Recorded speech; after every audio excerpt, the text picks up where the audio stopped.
लोकसभा चुनाव 2024 ये कांग्रेस पार्टी का पिछले 10 सालों में शायद सबसे स्वर्णिम काल रहा, क्योंकि कांग्रेस पार्टी ने 99 सीटें यहां जीती। इंडी गठबंधन उन्होंने बनाया था, उसने भी पिछले चुनाव के मुकाबले थोड़ा सा बेहतर प्रदर्शन किया था। लेकिन उसके बाद महाराष्ट्र में विधानसभा का चुनाव हुआ, हरियाणा में विधानसभा का चुनाव हुआ, बिहार में विधानसभा का चुनाव हुआ और कुल मिलाकर इस देश में 6 विधानसभा चुनाव हुए, जिसमें कांग्रेस पार्टी महज 81 सीटें जीतने में कामयाब रही। विधानसभा चुनावों की बात कर रहा हूं, जबकि बीजेपी लगभग 90 सीटें 89 सीट अकेले बिहार में जीत जाती है। ऐसे में 1 दिसंबर से संसद का सत्र शुरू होता है और प्रधानमंत्री मोदी संसद का शीतकालीन सत्र शुरू होने से पहले देश को संबोधित करते हैं। ऐसे में प्रधानमंत्री कहते हैं कि कांग्रेस पार्टी को परफॉर्म करना चाहिए, सिर्फ ऐसे ही मुद्दे उठाने से कुछ नहीं होता। प्रधानमंत्री मोदी ने कहा कि उन्हें लगा था कि कांग्रेस पार्टी बिहार के चुनाव से सीखते हुए, विपक्ष बिहार के चुनाव से सीखते हुए घर से बाहर निकलेगा और जनता के बीच जाएगा।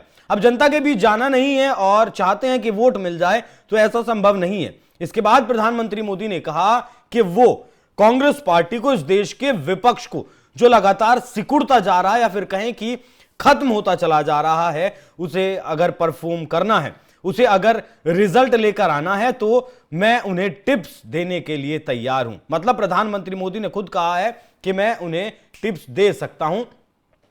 अब कौन से टिप्स प्रधानमंत्री देंगे या किस तरीके से तंज प्रधानमंत्री ने कसा है, वो एक अलग बात है। प्रधानमंत्री मोदी का वो बयान भी मैं आपको सुनवाऊंगा, लेकिन प्रधानमंत्री ने कहा कि मैं उन्हें टिप्स देने के लिए तैयार हूं कि परफॉर्म कैसे करना है। पीएम मोदी ने विपक्ष संसद को चलने देने की अपील करते हुए कहा कि कोई भी दल हो, नई पीढ़ी के सांसद जो भी पहली बार सदन आए हैं, उन्हें इसका लाभ मिलना चाहिए।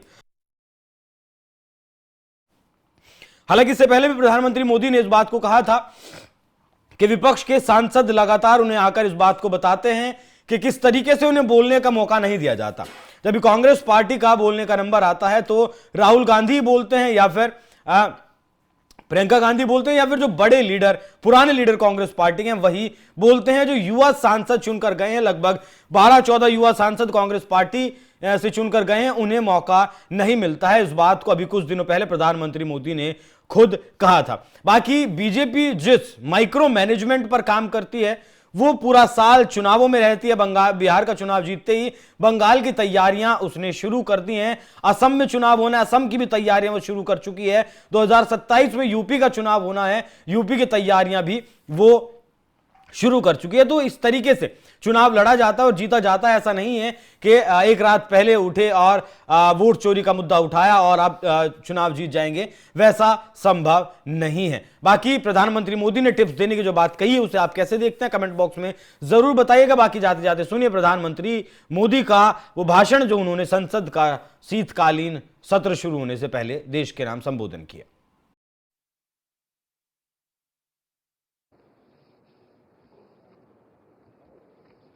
आप भी मौसम का मजा लीजिए।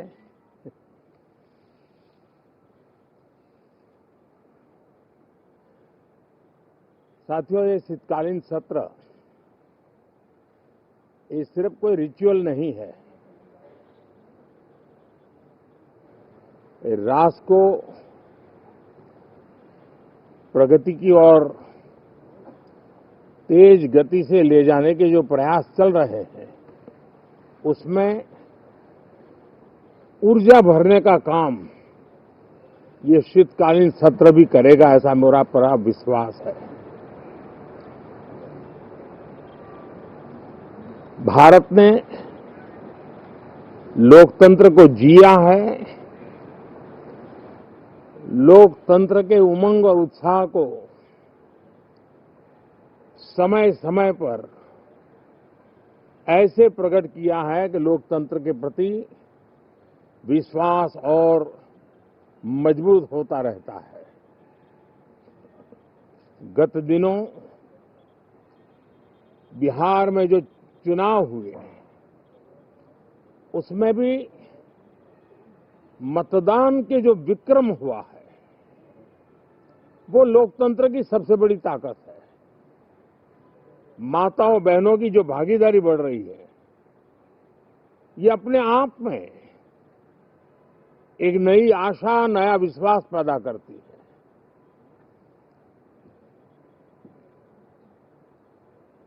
एक तरफ लोकतंत्र की मजबूती और इस लोकतांत्रिक व्यवस्थाओं के भीतर अर्थतंत्र की मजबूती, इसको भी दुनिया बहुत बारीकी से देख रही है। भारत ने सिद्ध कर दिया है, डेमोक्रेसी कैन डिलीवर। जिस गति से आज भारत की आर्थिक स्थिति नई ऊंचाइयों को प्राप्त कर रही है, विकसित भारत के लक्ष्य की ओर जाने में ये हमें नया विश्वास तो जगाती है, नई ताकत भी देती है। साथियों, ये सत्र संसद देश के लिए क्या सोच रही है, संसद देश के लिए क्या करना चाहती है, संसद देश के लिए क्या करने वाली है, इन मुद्दों पर केंद्रित होनी चाहिए। विपक्ष भी अपना दायित्व निभाएं, चर्चा में ऐसे मुद्दे उठाएं, मजबूत मुद्दे उठाएं, पराजय के निराशा में से बाहर निकल करके आए। और दुर्भाग्य है कि एक आध दो दल तो ऐसे हैं कि वो पराजय भी नहीं पचा पाते। और मैं सोच रहा था बिहार के नतीजे इतना समय हो गया है तो अब थोड़ा संभल गए होंगे, लेकिन कल जो मैं बयानबाजी सुन रहा हूं उनकी, तो उसे लगता है कि पराजय ने उनको परेशान करके रखा है। लेकिन मेरा सभी दलों से आग्रह है कि शीतकालीन सत्र में पराजय की बौखलाहट का वो मैदान नहीं बनना चाहिए और ये शीतकालीन सत्र विजय के अहंकार में भी परिवर्तित नहीं होना चाहिए।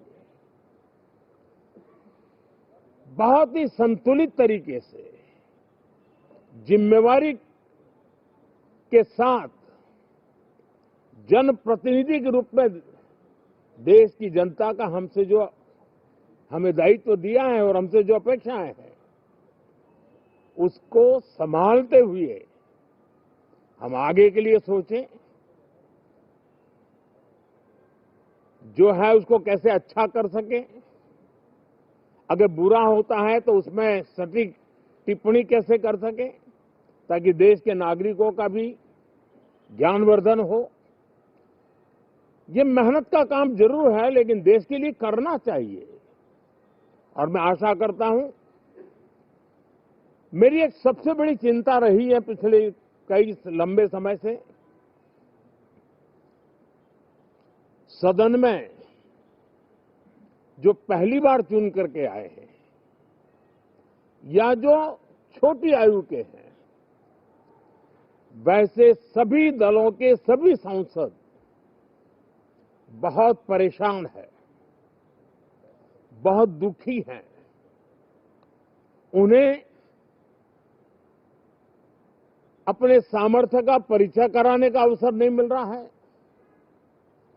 अपने क्षेत्र की समस्याओं की बात बताने का अवसर नहीं दिया जा रहा है, राष्ट्र के विकास की यात्रा में भागीदार बनने के लिए वो अपनी कुछ बात बताना चाहते हैं, उस पर भी रोक लगा दी जा रही है। कोई भी दल हो, हमें किसी को भी हमारी ये नई पीढ़ी के आ रहे नौजवान सांसद, पहली बार आए हुए सांसद, उनको अवसर देना चाहिए। उनके अनुभवों का हमें सदन को लाभ मिलना चाहिए। इस नई पीढ़ी के अनुभव सदन के माध्यम से राष्ट्र को भी लाभान्वित करेंगे और इसलिए मेरा आग्रह रहेगा कि हम